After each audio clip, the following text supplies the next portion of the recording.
إن الحمد لله نحمده ونستعينه ونستغفره ونؤمن به ونتوكل عليه ونعوذ بالله من شرور أنفسنا ومن سيئات أعمالنا من يهد الله فلا مضل له ومن يضلل فلا هادي له أي فلا تجد له وليا مرشدا ونشهد أن لا إله إلا الله وحده لا شريك له الذي لا ضد له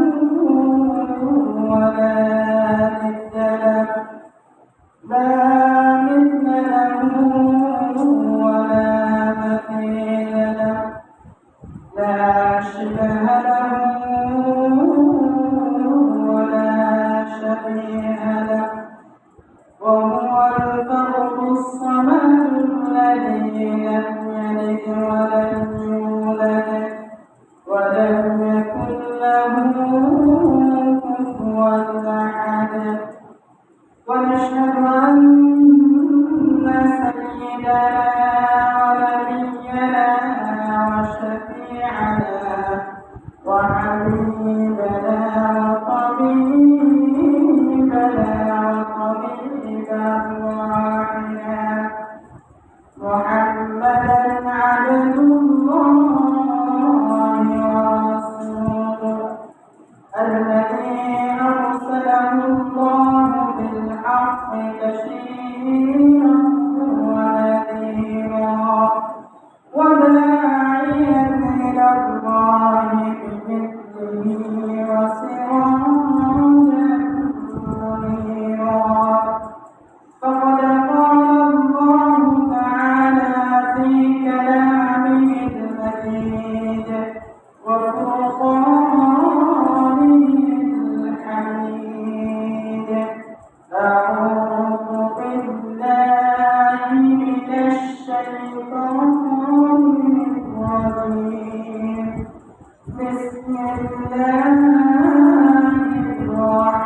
الرحمن الرحيم يا أيها الذين آمنوا اذكروا الله ذكرا كثيرا وسبحوه بكرة وأصيلا وقال رسول الله صلى الله عليه وسلم في الحديث الشريف قال يصبح على كل سلامة من أحدكم صدقة فكل تسبيحة صدقة وكل تحميدة صدقة وكل تهليلة صدقة وكل تكبيرة صدقة وأمر بالمعروف صدقة ونهي عن المنكر صدقة وقال الله تعالى في شأن حبيبه القرآن إن الله وملائكته يصلون على النبي يا أيها الذين آمنوا صلوا عليه وسلموا تسليما اللهم صل على سيدنا مولانا محمد وعلى آل سيدنا مولانا محمد قدرت की तमाशा है मदीना की गली में जन्नत की नमूना है मदीना की गली में अल्लाहुम्मा सल्ली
अल्हम्दुलिल्लाह रब्बिल आलमीन।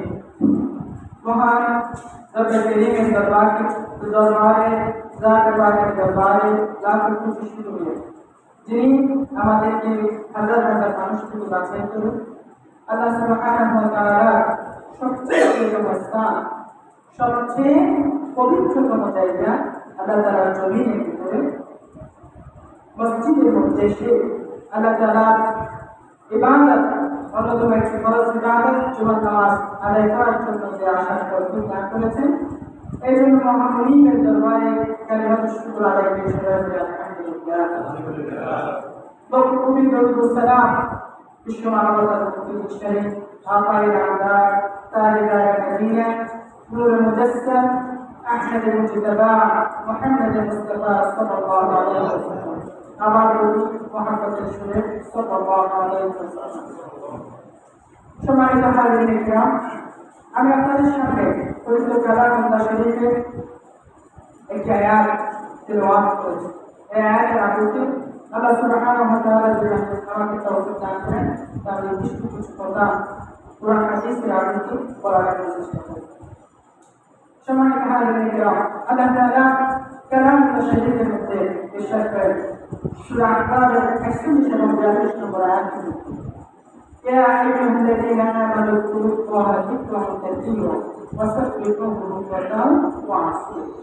আল্লাহ তাআলা ঈমানদারদেরকে স্পেশাল যারা ঈমানদার, ঈমানের উপরে যারা গুণান্বিত, ঈমান নামক একটি মহাব্বতের জিনিস, একটি দামি জিনিস যারা অর্জন করতে পেরেছে, তাদেরকে ডাক দিয়ে আল্লাহ তাআলা বলতেছেন ইয়া আইয়ুহাল্লাযীনা আমানু, মহাব্বতের সাথে আল্লাহ তাআলা বলতেছেন ইয়া আইয়ুহাল্লাযীনা আমানু, হে ঈমানদারগণ, উযকুরুল্লাহা কাসীরা, তোমরা আল্লাহ তাআলা বেশি বেশি করে আল্লাহ তাআলাকে স্মরণ করো, আল্লাহ তাআলা জিকিরের মধ্যে নিজেকে মশগুল রাখো, ওয়াসাব্বিহুহু বুকরাতাও ওয়া আসীলা, এবং সকাল ও সন্ধ্যায় আল্লাহ তাআলার পবিত্রতা ঘোষণা করো।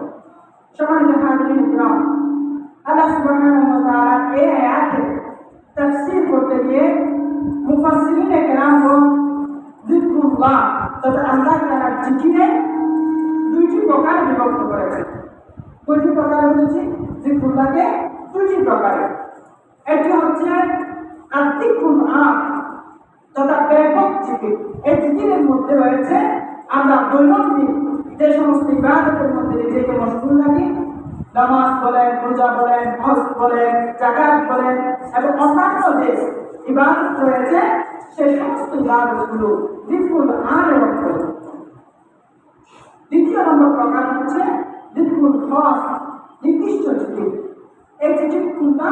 এই জিকিরটা হচ্ছে আল্লাহ সুবহানাহু ওয়া তাআলা কালামুল্লাহ শরীফে এবং রাসূলুল্লাহ সাল্লাল্লাহু আলাইহি ওয়াসাল্লাম হাদিস শরীফের মধ্যে আল্লাহ তাআলার পবিত্রতা বাচক, আল্লাহ তাআলার গুণ বাচক, আল্লাহ তাআলার আযমত বাচক, আল্লাহ তাআলার প্রশংসা বাচক যে সমস্ত শব্দ কোরআন এবং হাদিসের মধ্যে উল্লেখিত হয়েছে, সেই সমস্ত শব্দগুলো, যেমন আমরা বলি আলহামদুলিল্লাহ, সুবহানাল্লাহ, আল্লাহু আকবার, লা ইলাহা ইল্লাল্লাহ, এই সমস্ত যে শব্দগুলো বলি এগুলো যিকরুল খাসে অন্তর্ভুক্ত। সম্মানিত হাজিরিন কিরাম, আল্লাহ তাআলা ওই আয়াতের মধ্যে, উল্লেখিত আয়াতের মধ্যে মানব জাতিকে উদ্দেশ্য করে বলতেছেন, বিশেষ করে ঈমানদারদেরকে উদ্দেশ্য করে বলতেছেন ইয়া আইয়ুহাল্লাযীনা আমানু যিকরুল্লাহা যিকরান কাসীরা, হে ঈমানদারগণ, তোমরা বেশি বেশি করে আল্লাহ তাআলার জিকির করো। বেশি কিরকম প্রত্যেক কত পরিমাণ আমাদেরকে আল্লাহ তাআলার জিকির করতে হবে সেটাও আল্লাহ তাআলা সূরা আলে ইমরানের আরেকটা আয়াতের মধ্যে ঠিক কত পরিমাণ জিকির করতে হবে সেটাও আল্লাহ তাআলা বলে দিয়েছেন। আল্লাহ তাআলা সূরা আলে ইমরানের মধ্যে বলেন আল্লাযীনা ইয়াযকুরুনাল্লাহা কিয়ামান ওয়া qu'udan ওয়া আলা জুনুবিহিম ওয়া ইয়াতাফাক্কারুনা ফি খালকিস সামাওয়াতি ওয়াল আরদ ربنا ما خلقت هذا باطلا سبحانك فقنا عذاب النار। এই আয়াতের মধ্যে আল্লাহ তাআলা ঠিক কত পরিমাণ জিকির করতে হবে, মানুষের একজন মুমিন হিসেবে কত পরিমাণ জিকির করতে হবে সেটা وقياما وقعودا وعلى جنوبهم আর যারা ইমানদার তাদের পক্ষ থেকে যারা আল্লাহ তাআলাকে কিয়ামত দণ্ডায়মান অবস্থায় وقعودا বসা অবস্থায় وجنوبا এবং শুয়া অবস্থায় আল্লাহ তাআলা জিকির করে ويتفكرون في خلق السماوات والأرض এবং আসমান এবং জমিনে আল্লাহ তাআলার সৃষ্টিরাজি সম্পর্কে সৃষ্টিশৈলী সম্পর্কে অপরূপ সৃষ্টিরাজি সম্পর্কে যারা কল্পনা করে চিন্তা করে গবেষণা করে এবং বলে আমার কথা আপনি এই যে আমার চতুর্পাশে যে সমস্ত জিনিস সৃষ্টি করেছেন এগুলো অনর্থক সৃষ্টি করেছেন বরং প্রত্যেকটি জিনিসও তার স্থানে প্রয়োজন কাজের জিনিস এবং বলে এবং আমাদেরকে জাহান্নামের আযাব থেকে কঠিন শাস্তি থেকে আপনি আমাদেরকে মুক্তি দেন।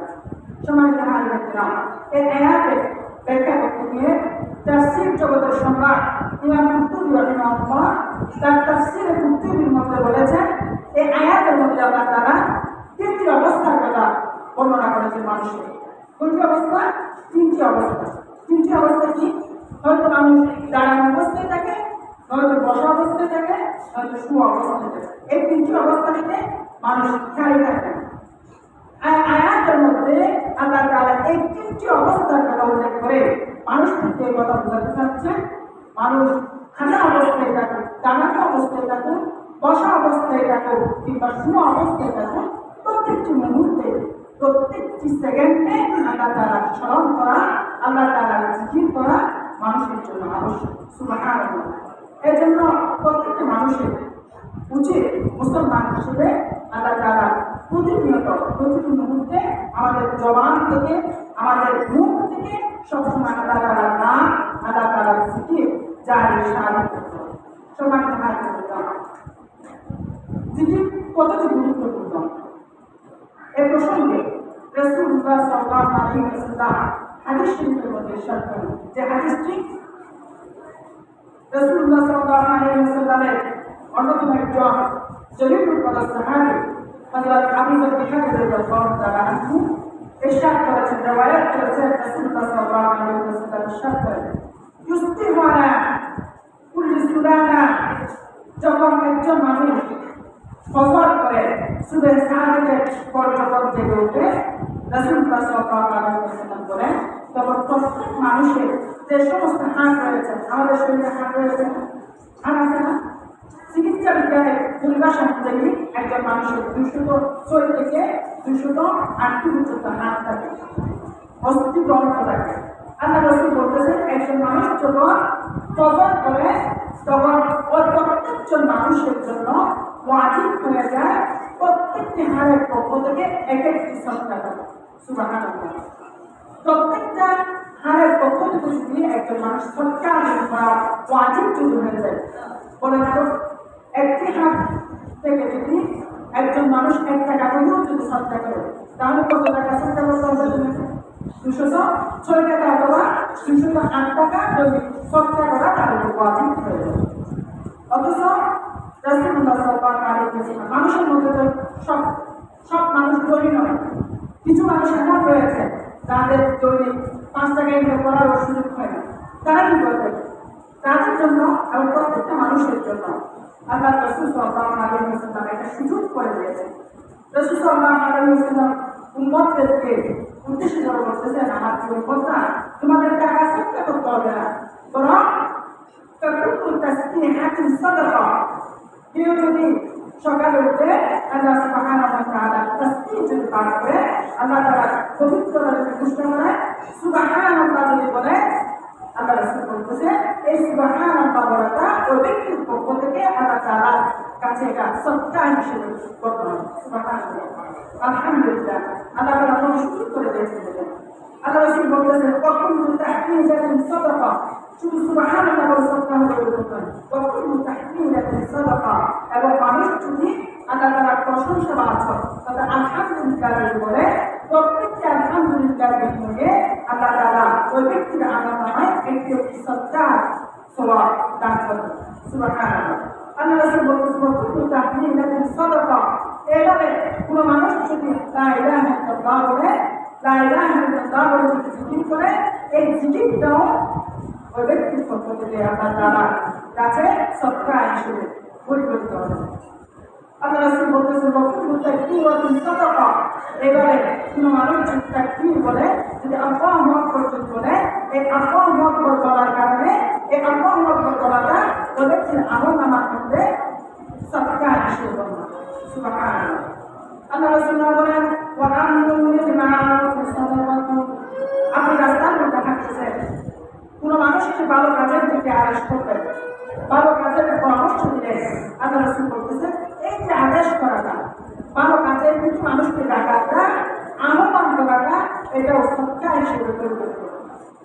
এবার আল্লাহ রাসূল সাল্লাল্লাহু আলাইহি ওয়াসাল্লাম বলতেছেন, ওয়া নাহনু আলাল মুনকারি সাদাকা, এভাবে কোনো মানুষ যদি তার সামনে কোনো কাজ, শরীরের নিষিদ্ধ কোনো কাজ হচ্ছে, এরকম কাজ থেকে যদি কোনো মানুষকে নিষেধ যদি করে, এই নিষেধ করাটাও আল্লাহ তাআলার কাছে সদকা হিসেবে পরিগণিত।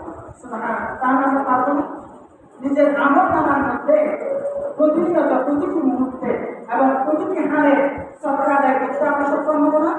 অবশ্যই সক্ষম হবো। যখন আমরা আল্লাহু আকবার যখন বলবো, আলহামদুলিল্লাহ যখন বলবো, সুবহানাল্লাহ যখন বলবো, এই সুবহানাল্লাহ, আলহামদুলিল্লাহ, আল্লাহু আকবার বলার কারণে আমাদের প্রতিটি হারের পক্ষ থেকে আল্লাহ তাআলার কাছে এটা সদকা হিসেবে পরিগণিত হবে। সম্মানিত হাজিরিন, আল্লাহ তাআলার জিকিরের অনেক অসংখ্য গুরুত্ব এবং ফজিলত রয়েছে। যে গুরুত্ব এবং ফজিলতের কথা আল্লাহ সুবহানাহু ওয়া তাআলা কালামুল্লাহ শরীফের মধ্যে ঠিক যেরকম উল্লেখ করা যায়, ঠিক সেরকম হাদিস শরীফের মধ্যে রাসূলুল্লাহ সাল্লাল্লাহু আলাইহি ওয়াসাল্লাম জিকিরের গুরুত্ব এবং ফজিলতের কথা উল্লেখ করেছেন। অন্যতম জিকিরের একটা ফজিলত হচ্ছে ইয়াকুরুল্লাহ তাআলিমিন ওয়া ইউতিল জাযা, যারা আল্লাহ তাআলা জিকির করবে, যারা আল্লাহ তাআলা স্মরণ করবে, আল্লাহ তাআলা জিকির করার কারণে আল্লাহ সুবহানাহু ওয়া তাআলা শোনা, আল্লাহ তাআলা নিজে যে ব্যক্তি জিকির করবে ওই ব্যক্তির কথা স্মরণ করবে। সুবহানাল্লাহ। বলেন না সুবহানাল্লাহ, সুবহানাল্লাহ। কেমন কথা দেখেন, আমার মতো একজন নগণ্য না আমরা বান্দা যদি আল্লাহ তাআলার যদি জিকির করি, আল্লাহু আকবার যদি বলি, সুবহানাল্লাহ যদি বলি, এই জিকির করার কারণে স্বয়ং আল্লাহ সুবহানাহু ওয়া তাআলা, যিনি আমাদের মালিক, যিনি আমাদের রব, তিনি আমার কথা স্মরণ করবেন। এর চেয়ে বড় কথা আপনি হতে পারেন। তাহলে এই জিকিরের কারণে স্বয়ং আল্লাহ সুবহানাহু ওয়া তাআলা আমাদের কথা স্মরণ করবেন। এর জন্য আল্লাহ তাআলা কালামুল্লাহ শরীফের মধ্যে ইরশাদ করেন, ফাদকুরুনি আযকুরকুম ওয়াশকুরুনি ওয়ালা তাকফুরুন। আল্লাহ তাআলা ফাদকুরুনি, হে আমার বান্দা, তোমরা আমার কথা স্মরণ করো, আমার নামের জিকির করো।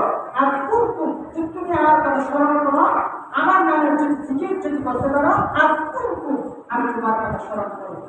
কেমন স্মরণ করব? এটা হাদিস শরীফের মধ্যে আল্লাহ তাআলা, আল্লাহ রাসূল সাল্লাল্লাহু আলাইহি ওয়াসাল্লাম এটা কথা আল্লাহ তাআলা আয়াতের মধ্যে বলে, ওয়াশকুরুনি ওয়ালা তাকফুরুন, হে আমার বান্দারা, তোমরা আমি যে নিয়ামত দান করেছি, অসংখ্য নিয়ামত তোমাদেরকে দান করেছি, এগুলো কৃতজ্ঞতা প্রকাশ করো, ওয়ালা তাকফুরুন, এবং অকৃতজ্ঞ না আমার নিয়ামতে অস্বীকার করো। আল্লাহ তাআলা কিভাবে স্মরণ করবেন? আমার কথা, আপনার কথা জিকির করার কারণে আল্লাহ তাআলা কোন স্থানে স্মরণ করবেন, কিভাবে উল্লেখ করবেন, সেটার কথাও রাসূলুল্লাহ সাল্লাল্লাহু আলাইহি ওয়াসাল্লাম হাদিস শরীফের মধ্যে স্পষ্ট করে দিয়েছেন। রাসূলুল্লাহ সাল্লাল্লাহু আলাইহি ওয়াসাল্লাম মুত্তাফাক আলাইহি হাদিস রাখতেন, যে হাদিসটি রাসূলুল্লাহ সাল্লাল্লাহু আলাইহি ওয়াসাল্লামের জলিলুল কদর সাহাবী হযরত আবু হুরায়রা রাদিয়াল্লাহু তাআলা ইরশাদ করেছেন। রাসূলুল্লাহ সাল্লাল্লাহু আলাইহি ওয়াসাল্লাম বলেন, ইয়াকুলুল্লাহ তাআলা, আল্লাহ তাআলা বলেন, অর্থাৎ এটা একটা হাদিসে কুদসি রকম। ওই হাদিসে কুদসির মধ্যে আল্লাহ সুবহানাহু ওয়া তাআলা বলতেছেন, আনা ইনদা যান্নি আবদি বি, আমি আমার বান্দা আমাকে নিয়ে যেরকম ধারণা করে, আমার বান্দা আমাকে ঠিক সেরকম। অর্থাৎ আমরা যদি আল্লাহ সম্পর্কে উত্তম যদি ধারণা পোষণ করতে পারি, যদি এরকম ধারণা পোষণ করি যে আমরা বান্দা হিসেবে, আল্লাহ আমাদের মহান মালিক হিসেবে, আল্লাহ গফফার রহিম হিসেবে আমরা যে সমস্ত গুনাহ করতেছি, ওই সমস্ত গুনাহ থেকে যদি আমরা তওবা করি, অবশ্যই আল্লাহ তাআলা তওবা হিসেবে, মহান তওবা কবুলকারী হিসেবে আল্লাহ তাআলা আমাদের তওবাসমূহ কবুল করবেন। এরকম যদি ধারণা পোষণ করতে পারি, আল্লাহ সম্পর্কে যদি ধারণা পোষণ করি, আল্লাহ বলতেছে আমি তার জন্য সেরে করবো। আর যদি আমরা যদি আল্লাহ সত্য যদি কোনো খারাপ কাজ আকর্ষণ করি, যেমন হাজার হাজার গুণা করতেছি, তা সত্য যদি মনে করি, তওবা যদি না করি, অথবা তওবা করার পরেও যদি মনে করি আল্লাহ মনে হয় আমাদের গুণাগুলো মাফ করবেন না, এরকম যদি আমরা আকর্ষণ করি, আল্লাহ বলতেছে ঠিক সেরকম আমার বান্দা আমাকে পাবে। এরপরে আল্লাহ সুবহানাহু ওয়া তাআলা বলেন ফাইন যাকারানি ফি নাফসি যাকারতুহু ফি নাফসি, যদি আমার বান্দা কোনো বান্দা আমাকে যদি স্মরণ করে, আমার কথা যদি জিকির করে, যাকারতুহু ফি নাফসি, আমি স্বয়ং আল্লাহ আল্লাহ তাআলা বলছে আমি স্বয়ং আল্লাহ ওই বান্দার কথা স্মরণ করব। সুবহানাল্লাহ। একই সাথে আল্লাহ সুবহানাহু ওয়া তাআলা বলছে ওয়াইন যাকারানি ফি মাই, যদি কোনো মজলিসের যেমন এই মজলিসের মধ্যে জুমার নামাজের বিপদ করে আল্লাহ তাআলা স্মরণ করবে, আল্লাহ তাআলা জিকির করতেছে, আল্লাহ তাআলা বলতেছে যদি কোনো মজলিসের মধ্যে যদি কোনো বান্দা আমার কথা যদি স্মরণ করে, যাকারতুহু ফি মালাইন খায়রিন, আমি ওই বান্দার কথা আমার নির্দিষ্ট মজলিস, এমন মজলিস যে মজলিস তার মজলিসের চেয়ে হাজার হাজার গুণ ওইরকম একটা মজলিসের মধ্যে আমি তার কথা স্মরণ করি। সুবহানাল্লাহ। এই জন্য প্রত্যেকটি মুসলমানের দায়িত্ব এবং কর্তব্য হবে, আমরা যদি আল্লাহ তাআলার কাছে গ্রহণযোগ্য যদি হতে চাই, আল্লাহ তাআলার কাছে প্রতিষ্ঠিত যদি হতে চাই, আল্লাহ তাআলার কাছে যদি নিজের গুনাহকে যদি মাফ করাতে চাই, তাহলে প্রতিটি মুহূর্তে প্রতি সেকেন্ডে আমাদের নিজেদের আল্লাহ তাআলার কথা স্মরণ করা উচিত। সম্মানিত হাজিরা, জিকির আল্লাহ তাআলার জিকির, আল্লাহ তাআলার স্মরণ, আমরা যে সমস্ত ইবাদত করি ওই সমস্ত ইবাদতের মধ্যে অন্যতম একটা শ্রেষ্ঠ ইবাদত ভালো যে সমস্ত আমল রয়েছে অন্যতম একটা ভালো আমল হচ্ছে জিকির করা। রাসূলুল্লাহ সাল্লাল্লাহু আলাইহি ওয়াসাল্লাম হাদিস শরীফের মধ্যে ইরশাদ করেছেন, একবার রাসূলুল্লাহ সাল্লাল্লাহু আলাইহি ওয়াসাল্লাম সাহাবীদেরকে উদ্দেশ্য করে বললেন, হে আমার সাহাবীরা, আলা উনাবিউকুম, যে আমি কি তোমাদেরকে সংবাদ দেব না এমন একটি আমল সম্পর্কে, যে আমলটি যখন তোমরা করবে সেটি সর্বোত্তম আমল হিসেবে আল্লাহ তাআলার কাছে বিবেচিত হবে, এবং তোমাদের মালিকের কাছে, তোমাদের রবের কাছে সবচেয়ে পবিত্র ইবাদত হিসেবে গণ্য হবে।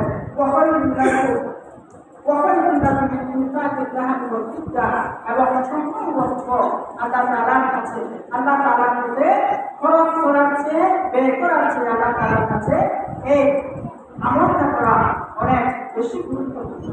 সুবহানাল্লাহ। একইভাবে আল্লাহ রাসূল সাল্লাল্লাহু আলাইহি ওয়াসাল্লাম বলতেছেন এমন এক আমল যে আমলটা জিহাদের ময়দানে নিজের রক্ত ঝরানোর চেয়ে, নিজের জান কুরবান করার চেয়ে আরো বেশি না।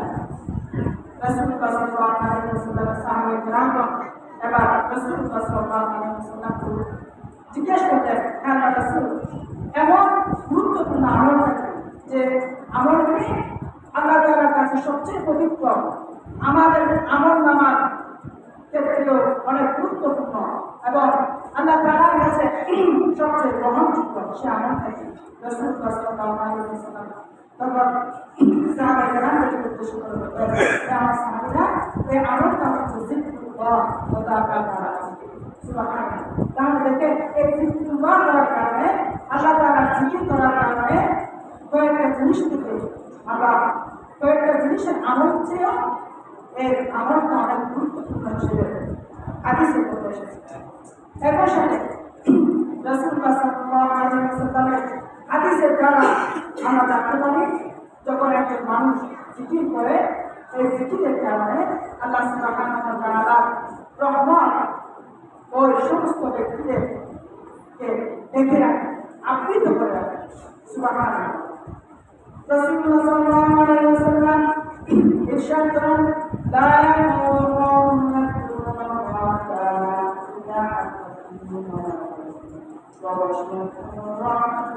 ونزلت عليهم السكينة وذكرهم الله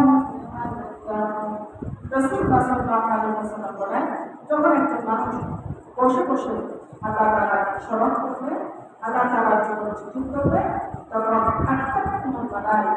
আল্লাহ তাআলার যে নির্দিষ্ট ফেরেশতা সমূহ রয়েছে ও সমস্ত ফেরেশতাগণ ফেরেশতাগণ ও সমস্ত ব্যক্তিদেরকে হাক্কাত দেখে রাখবে, বেষ্টন করে রাখবে। এবং ওই সমস্ত ব্যক্তিদেরকে আল্লাহ তাআলা রহমত বেষ্টন করে রাখবেন, আবৃত করে রাখবেন। আমরা যতক্ষণ পর্যন্ত জিকিরের মধ্যে থাকবো ততক্ষণ পর্যন্ত আল্লাহ তাআলার রহমত আমাদেরকে আবৃত করে রাখবেন, আমাদেরকে দেখে রাখবেন। এবং সমস্ত ব্যক্তিদের উপর আল্লাহ তাআলার সাকিনা, আল্লাহ তাআলার নিরাপত্তা, আল্লাহ তাআলার শান্তি সমস্ত ব্যক্তিদের উপর অবতরণ হতে থাকবে। এবং আল্লাহ তাআলার কাছে যে সমস্ত জলিলুল কদর, যে সমস্ত উঁচু মাপের ফেরেশতাগণ রয়েছে, এই সমস্ত ফেরেশতাগণের কাছে আল্লাহ তাআলা আমাদের কথা, আমাদের নাম ধরে ধরে স্মরণ করে। সুবহানাল্লাহ। শুধু এতটুকু নয়, জিকিরুল্লাহ করার কারণে রাসূলুল্লাহ সাল্লাল্লাহু আলাইহি ওয়াসাল্লামের হাদিস দ্বারা আমরা দেখতে পারি কিয়ামতের মাঠে যখন মানুষের হাহাকার অবস্থা যখন চলবে, যখন আল্লাহ তাআলা আরশের ছায়া ছাড়া অন্য কোনো ছায়া যখন থাকবে না, তখনও সান্ত্বনার ব্যক্তিকে আল্লাহ সুবহানাহু ওয়া তাআলা তার আরশের নিচে ছায়া প্রদান করবে। ওখান থেকে অন্যতম একটা প্রভাব হচ্ছে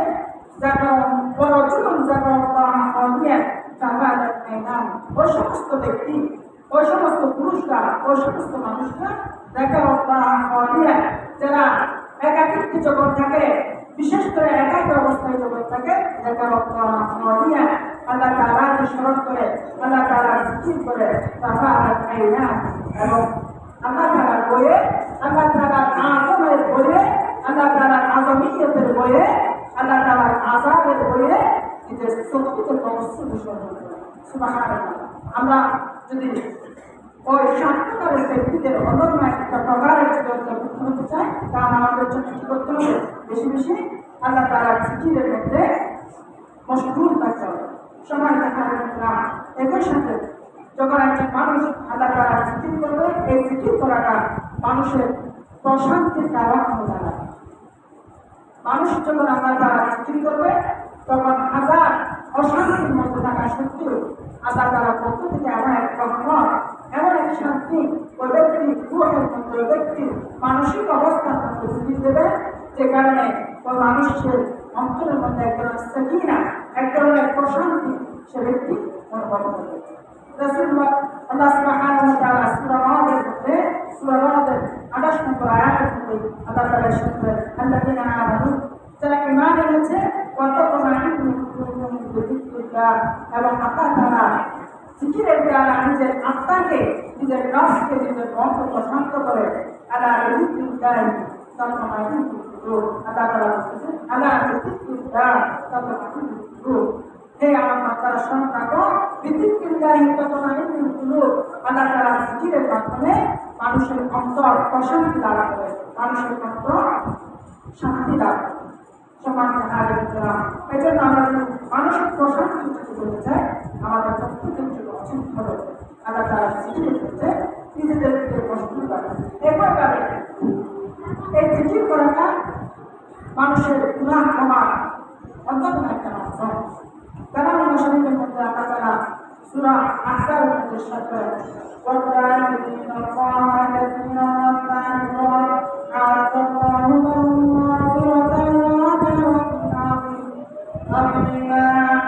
আল্লাহ তাআলা তাদেরকে ক্ষমা করবেন, তাদের একটা লিস্ট, লম্বা একটা লিস্ট বর্ণনা করেছে।